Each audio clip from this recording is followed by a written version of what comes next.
Terkadang kamu hanya tahu bahwa kamu terlahir untuk melakukan sesuatu, dan kamu akan melanggar aturan apapun yang perlu kamu langgar demi melakukannya. Zach Milligan adalah seorang pemberani yang melanggar aturan pendakian gunung, melakukan beberapa aksi yang cukup liar dan menegangkan, seperti yang akan kamu lihat. Zach selalu melawan arus dalam segala hal yang dia lakukan, sampai hari di mana dia mengalami detik-detik terakhirnya yang mengerikan. Sejak dia terpanggil untuk mendaki pada usia 18 tahun, hingga tinggal berpindah-pindah di beberapa gua selama 13 tahun, dorongan dan hasrat alaminya membantunya menjadi pendaki kelas dunia dan pemain ski alpine yang luar biasa. Namun, hal itu jugalah yang akhirnya merenggut nyawanya. Taman Nasional Yosemite di California menjadi tempat bermainnya, di mana ia membuktikan bahwa mendaki adalah panggilan yang tidak bisa ia abaikan. Dan dia tidak hanya mendaki. Zach adalah salah satu orang pertama yang dengan berani bermain ski menuruni lereng puncak Half Dome yang membeku. Apakah kamu cukup berani untuk mendaki lereng gunung yang bersalju seperti yang dilakukan Zach Milligan tanpa rasa takut? Berkali-kali. Bayangkan, mendaki tebing-tebing indah ribuan kaki di atas permukaan tanah. Satu-satunya hal yang mencegah Anda jatuh hingga tewas adalah pelengkapan panjat Anda, genggaman sekuat baja, dan kemauan hidup yang tak terukur. Angin dingin menerpa tubuh Anda saat Anda berpegangan pada tepian yang bahkan kebanyakan orang tidak bisa genggam, apalagi memanjatnya. Anda menggigil dan gemetar, tapi bukan karena angin dingin. Anda menggigil karena membayangkan jurang di bawah sana. Itu pasti berujung maut. Lutut Anda menjadi lemas saat Anda memanjat semakin tinggi. Mendaki menuju puncak yang tidak menawarkan apa-apa selain janji akan pemandangan yang menakjubkan dan kepuasan karena tahu bahwa Anda dan hanya Anda yang menaklukkan puncak ini. Namun seringkali perjalanan untuk menaklukkan alam bisa berakhir fatal seperti yang akan Anda lihat. Taman Nasional Yosemite adalah salah satu tempat di mana Anda bisa merasakan sensasi mendaki. Tempat ini menawarkan pemandangan yang indah, alam liar yang tak terkendali, dan kesempatan untuk mendorong diri Anda melampaui batas kemampuan bertahan hidup Anda sendiri. Disinilah Zach Milligan menemukan bahwa, pada dasarnya, dia terlahir untuk mendaki. Bergabunglah bersama kami saat kami menyelami kehidupan dan kematian Zach Milligan, petualang cerdas, liar, dan suka melanggar aturan, yang akan sangat dirindukan oleh orang-orang yang mengenalnya, komunitas pendaki, dan terutama orang-orang yang dicintainya. Zach Milligan adalah seorang pria yang siap menghadapi risiko yang datang bersama kehidupan di alam bebas. Dengan kata lain, dia adalah seorang pejuang sejati. Tapi yang mengejutkan, Zach tidak menunjukkan minat yang nyata pada panjat tebing atau kegiatan di alam bebas saat masih muda. Setelah lulus SMA, Zach mulai bekerja dan mendapatkan pekerjaan sebagai magang tukang listrik. Dia tenggelam dalam jadwal yang padat, mendedikasikan dirinya untuk bekerja 60 jam seminggu. Lalu pada suatu hari yang tampaknya biasa saja, hidupnya berubah total ketika dia pergi untuk memotong rambut. Zach berusia 18 tahun saat dia sedang di tempat cukur rambut. Dia melihat sebuah poster di dinding tentang puncak Half Dome, dan seluruh dunianya berubah hanya karena poster tentang tempat yang belum pernah dia lihat sebelumnya. Saya melihat gambar Half Dome di tukang cukur saya, dan saya berpikir, di mana itu? Saya tahu saya harus mendakinya, kata Zach kemudian. Dia tahu dia harus mencari cara untuk sampai ke sana dan entah bagaimana memanjat tebing besar itu. Setelah pengalaman ini, Zach memutuskan untuk menjadi pemanjat tebing. Menurut Zach sendiri, saya pergi ke Mountain Ventures di Atlanta dan melihat foto Peter Croft memanjat rostrum sendirian. Dan itu memantapkan semuanya. Apapun itu, itulah saya sekarang. Terkadang kamu hanya tahu ketika kamu memang terlahir untuk melakukan sesuatu. Dan meskipun dia sangat terpesona dengan Yosemite dan Half Dome, pada akhirnya justru gunung yang sama sekali berbeda dan situasi yang sama sekali berbeda yang akan merenggut nyawa muda Zach. Jadi, Zach membeli 50 meter tali alat belai panjat solo, hexes, stoppers, dan satu set rigid stem friends. Jika kamu tidak familiar dengan panjat tebing, alat-alat ini membantu kamu mencapai puncak dengan selamat. Alat belai pada dasarnya adalah pengganti untuk partner panjat tebing. Alat ini memungkinkan kamu untuk membelai diri sendiri tanpa perlu teman. Hex dan stopper adalah alat perlindungan pasif yang ditempatkan di dalam celah dan penyempitan pada permukaan tebing. Alat-alat ini secara harfiah akan menyelamatkan nyawamu jika kamu terjatuh. Rigid stem friends, yang juga dikenal sebagai alat camming, memiliki cam yang lebih baik dalam menopang berat badanmu, sehingga kamu tidak tiba-tiba meluncur jatuh menuruni dinding tebing. Jadi, dengan semua perlengkapan yang diperlukan, Zack memulai tahap berikutnya dalam perjalanannya untuk menjadi pemanjat tebing yang handal. Dengan kegigihannya yang tak pernah padam, Zack belajar memanjat sendiri dengan solo leading pitches, yaitu bagian dari pendakian yang dilakukan dalam satu kali naik. Pada musim pertamanya, Zack berhasil menaklukkan lebih dari 100 pendakian. Untuk membuat pencapaian ini semakin mengesankan, Zack juga menuruni setiap pendakian yang telah ia lakukan. Jelas bahwa hasrat Zack terhadap panjat tebing melambung lebih tinggi daripada gunung-gunung itu sendiri. Seperti yang bisa Anda bayangkan, menuruni tebing batu jauh lebih sulit daripada memanjatnya. Jika saat memanjat ke atas menggunakan gerakan otot konsentris seperti pull-up, menuruni tebing membutuhkan penggunaan otot secara eksentrik, artinya otot Anda harus memanjang saat berada di bawah tekanan. Menuruni tebing membutuhkan lebih banyak kontrol, kekuatan, dan kemauan. Jadi secara alami, hal ini akan meningkatkan kemampuan Anda jauh lebih banyak dibandingkan dengan memanjat ke atas. Bagaimanapun juga, Zack Milligan memiliki tujuan dan tidak ada yang bisa menghentikannya untuk mencapainya. Zack telah menemukan kecintaan yang luar biasa terhadap olahraga ini, sehingga keinginannya untuk menaklukkan rute panjat apapun tidak pernah terpuaskan. Dia sering mengunjungi Sand Rock di Alabama, Tennessee Wall di Tennessee, dan Looking Glass di Carolina Utara. Tapi dia perlu berada lebih dekat dengan lokasi panjat tebing terbaik, di mana dia bisa lebih mengasah kemampuan panjatnya. Saat dia berusia 19 tahun, dia memutuskan untuk meninggalkan negara bagian asalnya, Georgia, dan pindah ke ujung lain negara itu, yaitu Denver, Colorado. Di sini dia bekerja sebagai tukang listrik, tapi sebenarnya itu hanya sebagai jalan menuju tujuan utamanya, yaitu menaklukkan beberapa jalur panjat tebing tersulit di sekitarnya. Colorado dan daerah sekitarnya memberikan lebih banyak kesempatan bagi Zack untuk memanjat sepuas hatinya. Dan itu adalah satu langkah lebih dekat ke gunung yang memulai segalanya di Taman Nasional Yosemite, yaitu Half Dome yang menakjubkan. Tidak jauh dari tempat ia tinggal, Zack menemukan El Dorado Canyon yang indah. Namun ini bukan satu-satunya penemuannya. Ia juga menemukan kecintaan pada panjat tebing solo bebas. Panjat tebing solo bebas adalah versi paling ekstrim dari panjat gunung, di mana para pemanjat menantang maut dengan memanjat tebing hanya mengandalkan kekuatan dan keberanian mereka sendiri, ditambah sedikit kapur, agar jari-jari mereka yang berkeringat tidak membawa mereka ke liang kubur lebih awal. Kamu mungkin pernah mendengar tentang Alex Honnold dan film dokumenter terkenal berjudul Free Solo, yang menyisahkan pendakiannya yang luar biasa di Half Dome tanpa tali atau alat bantu panjat lainnya. Hanya sebagian kecil pendaki yang melakukan free solo, karena satu kesalahan saja bisa berarti kematian atau cedera serius. Kamu mungkin bilang tidak masuk akal mempertaruhkan nyawa seperti ini, tapi ada sensasi yang tak tertandingi saat mengetuk pintu maut, lalu lari ketika dia akhirnya membukanya. Namun hal ini ada batasnya, karena suatu hari nanti, kematian akan menunggu ketukan itu. Dan Zack terus menantang nasib. Jika kamu pikir memanjat tanpa tali itu gila, Zack membawanya ke tingkat yang lebih ekstrim dengan melakukan on-site soloing, yang berarti dia menaklukkan jalur tanpa pengetahuan atau perencanaan sebelumnya. Dia melakukan on-site solo pada 5,7 Bastille Crack dan 5,7 Osiris di Lumpy Ridge.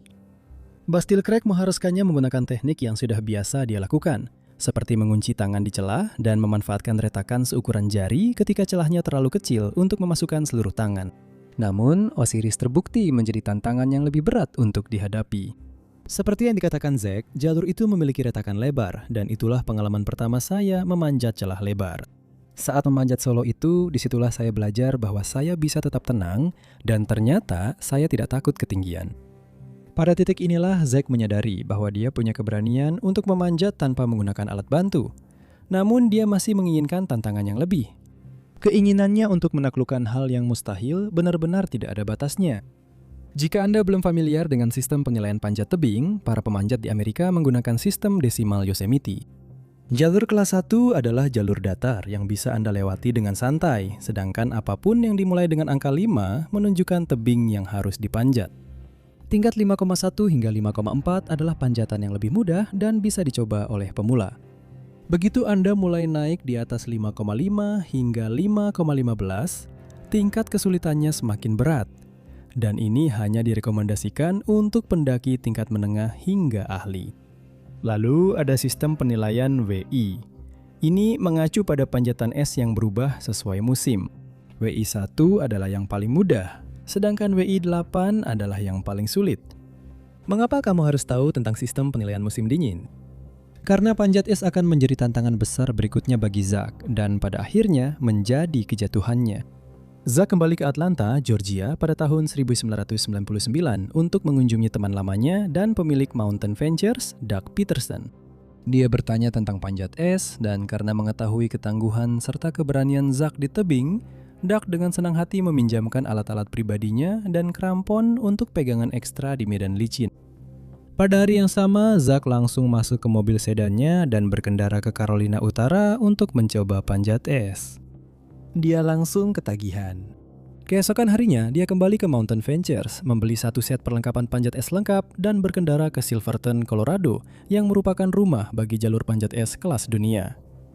Pada minggu pertama memanjat itu, dia melakukan free solo pada Stairway to Heaven setinggi 1.200 kaki dengan WI-4 yang memberinya julukan Georgia Ice. Begitu dia mencoba panjat es, Zack berkata, "Aku tahu ini memang untukku." Apa yang membuat seorang pria melakukan free solo pada pendakian berbahaya seperti ini? Apakah itu karena jiwa memberontak? Atau apakah itu hanya untuk sensasi menjalani hidup di tepi, baik secara harfiah maupun metaforis? Beberapa orang mengatakan, semakin dekat kamu dengan kematian, semakin besar penghargaanmu terhadap kehidupan. Pemandu panjat tebing dan rekan panjat Zack, Aaron Jones, berkata dia satu-satunya orang yang saya kenal yang justru jadi lebih buruk saat menggunakan tali. Mereka menghabiskan musim dingin tahun 2006 dan 2007 tinggal di gua-gua Yosemite. Jones berkata, Zack tampak seperti akan terlepas dari jalur itu, meskipun dia berada di medan yang sama yang pernah dia panjat tanpa tali. Menurut Zack, itu seperti meditasi dalam gerak. Dia melakukannya karena kamu merasa seperti sedang berhubungan dengan Tuhan. Itu membuatku merasa seperti berada di tempat yang ajaib. Motivasinya jelas berasal dari pandangan yang holistis. Tapi menurutmu, apakah olahraga ekstrim seperti ini sepadan dengan risikonya? Zack Milligan jelas seorang yang suka melawan arus dan berbeda dari kebanyakan orang. Dia tidak suka difoto dan selama bertahun-tahun dia tidak ingin prestasi panjat tebing dan skinya didokumentasikan di media. Beberapa orang menganggap Zack canggung secara sosial dan dia seringkali menyinggung perasaan orang hanya dengan berbicara. Para pemanjat yang tidak terlalu mengenalnya memberi dia julukan hater Zack, tetapi mereka yang lebih dekat dengannya tahu bahwa itu hanyalah dirinya yang jujur apa adanya. Zack menggambarkan dirinya sebagai orang yang suka meremehkan dan suka merendahkan diri sendiri. Orang lain bilang aku blak-blakan, jujur semua itu. Salah satu rekan panjat tebing lamanya, Gene Redell, menggambarkan dia sebagai seseorang yang memberikan sudut pandang yang kadang ekstrim, sering dipikirkan matang-matang, selalu diperhitungkan, dan sebagian besar diterima dengan baik. Karakter uniknya menjadi jelas ketika Anda mendengar cerita-cerita tertentu tentang hidupnya. Penulis yang menulis tentang Zack dan mengenalnya secara pribadi, Chris Van Leuven, menceritakan sebuah kisah di mana Zack memberitahunya bahwa dia pernah melakukan free solo di Stag Salad di Yosemite dalam keadaan benar-benar telanjang. Chris juga mengatakan bahwa Zack adalah rekan panjat favorit saya dan teman dekat saya. Mereka menaklukkan jalur-jalur menantang bersama, seperti North Buttress of Middle Cathedral setinggi 2000 kaki dengan tingkat kesulitan 5.10, sebuah dinding batu lepas yang tak berujung di Yosemite. Mereka juga memanjat Kilkilla Beast, sebuah jalur multi-pitch 5.12 yang juga terletak di lembah Yosemite. Dan kemudian ada kisah tentang bagaimana dia tinggal di berbagai gua di seluruh lembah Yosemite selama 13 tahun. Setelah free solo jalur setinggi 1.200 kaki WI-4 Stairway to Heaven pada tahun 1999 dan menemukan kecintaannya pada panjat es serta mempraktikannya di Colorado, Zack melanjutkan perjalanan ke barat menuju Yosemite. Saat itu di tengah musim panas dan Zack berada di sana sendirian, jadi dia melakukan apa yang paling dia kuasai dan terus memanjat. Dia dengan senang hati menjelajahi jalur-jalur yang bahkan namanya pun belum dia ketahui, dan menghabiskan waktunya berkemah di antara batu-batu besar, serta memasak makanan sederhana di kompor camping.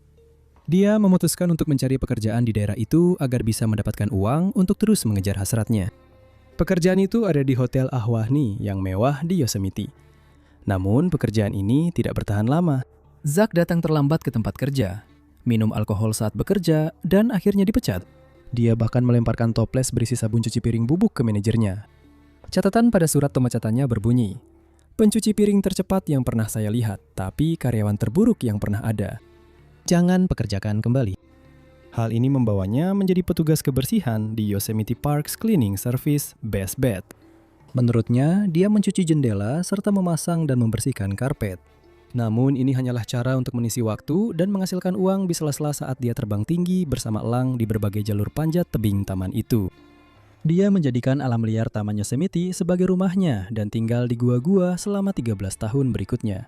Setiap malam dia akan mencari tempat baru agar bisa menghindari penjaga taman dan menikmati lebih banyak pemandangan indah, sambil merencanakan jalur-jalur baru untuk mendaki tebing-tebing yang luar biasa terjal di sekelilingnya.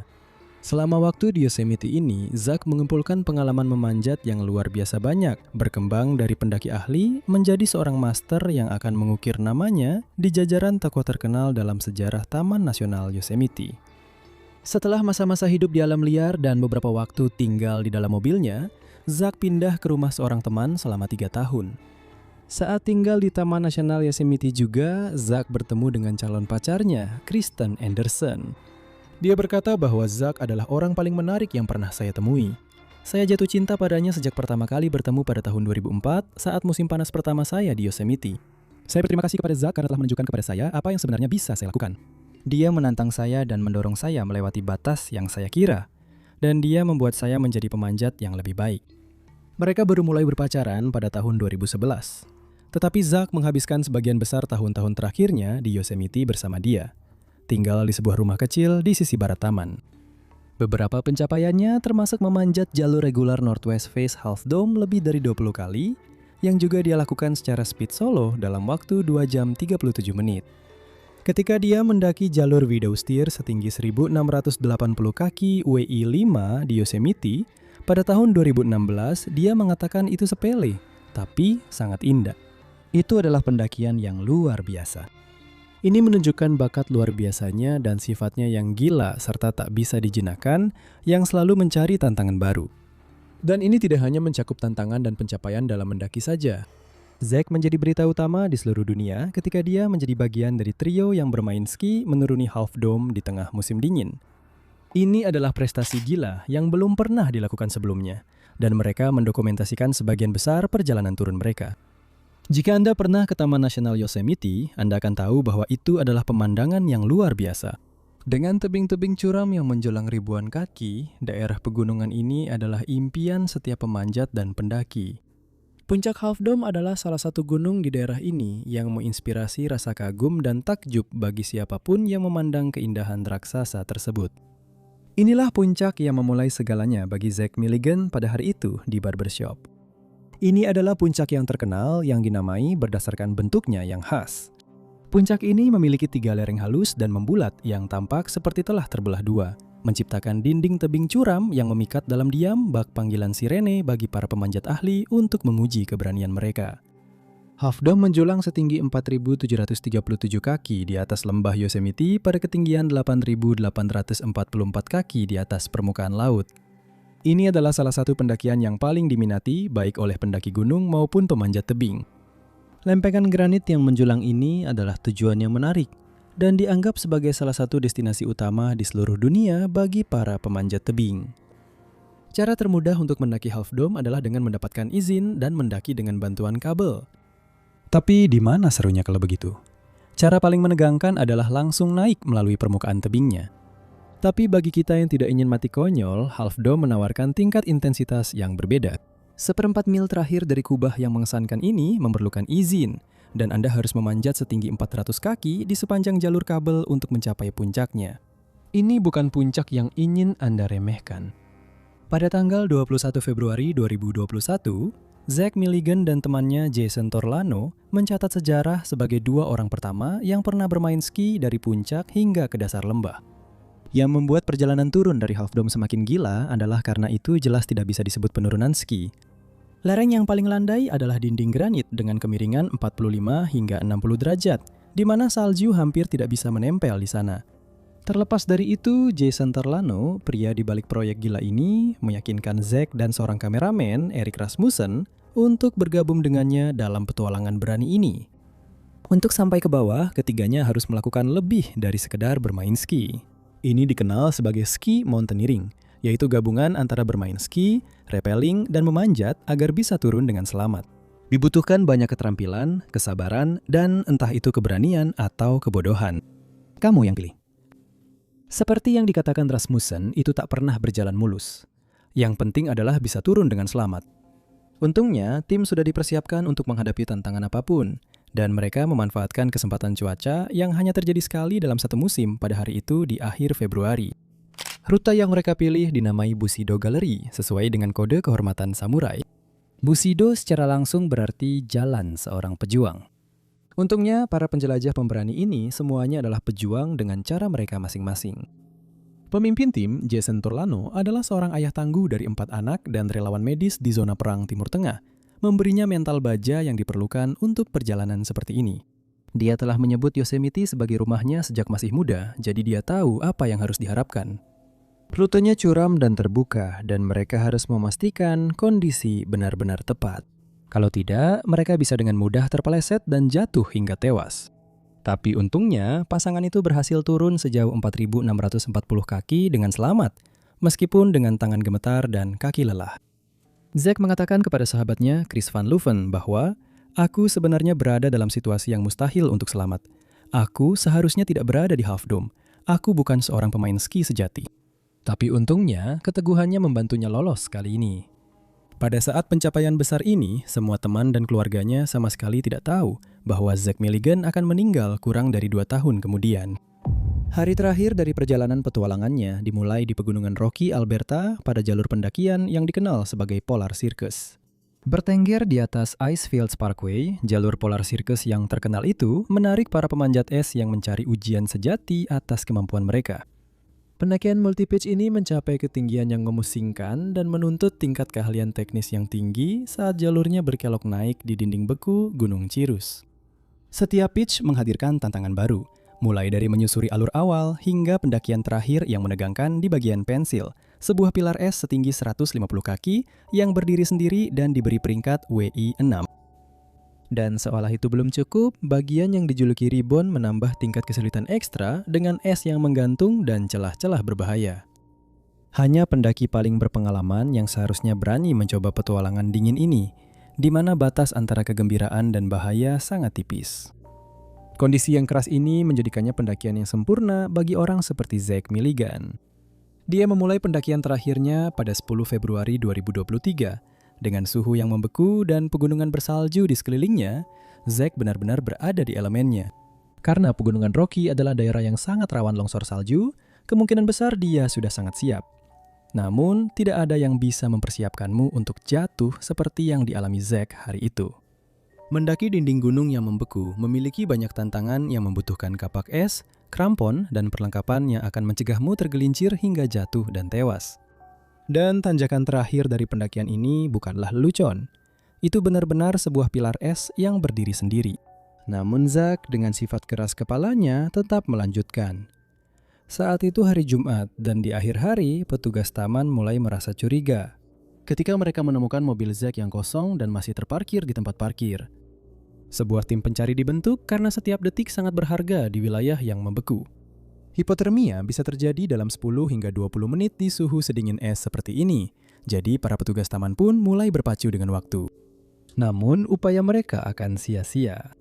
Pada suatu titik di bagian atas jalur pendakian esnya, Zack Milligan yang berusia 42 tahun terjatuh hingga meninggal dunia.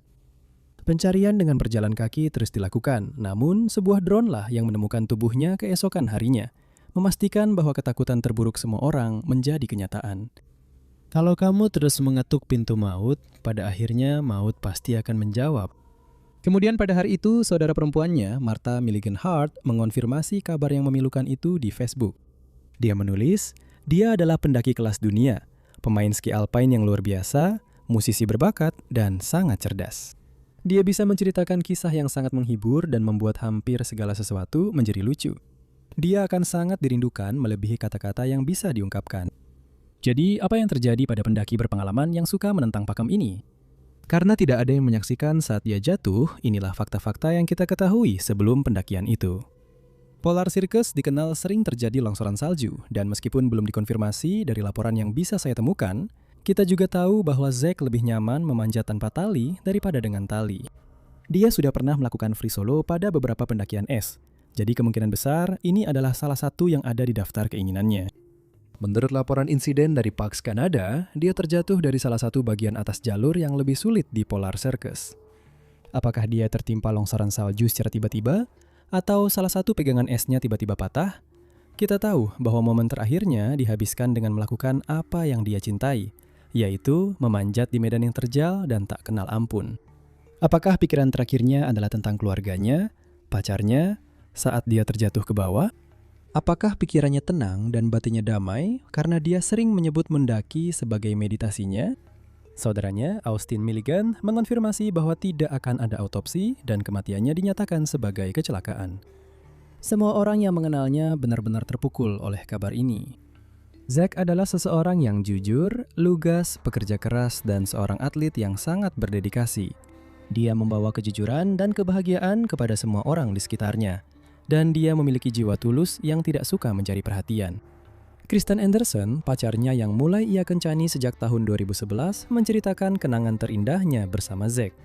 Dia mengatakan bahwa Zack adalah orang yang berbeda saat mereka mendaki di pegunungan, dan kenangan yang paling ia hargai berasal dari saat-saat tersebut.